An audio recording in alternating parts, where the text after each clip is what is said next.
Poging-pogi ah. Thanks, kasi. Asan ba lakad natin? Andyan lang. Ano? Binyag o libing? Bakit? May nakasuot bang ganitong makipag-ring? Meron, ililibing. Teka nga muna, saan ba ang punta ni Eng-Eng at todo forma siya? Ha? May nakilalang babae kagabi? Si Eng-Eng in love na naman? Kanino? Ako si Patricia. Pwede mo akong tawaging Pat na lang. Ano sa Tagalog ang donut? Ano? Huwag mong gawin donut.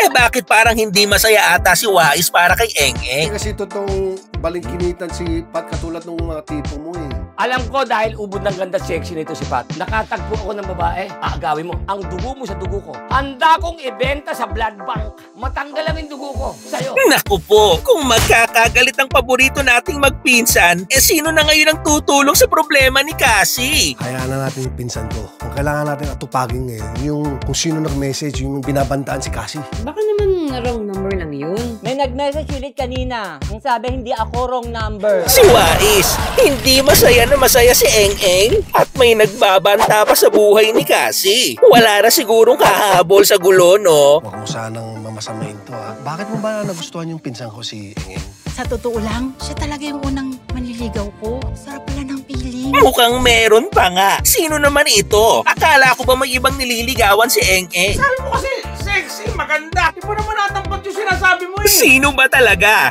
Alamin na lang natin sa Sabado, 7 o'clock PM, dito sa Wais at Eng-Eng. Libre lang manood sa Pure Gold Channel. Isip mo, mahaba eh. Okay.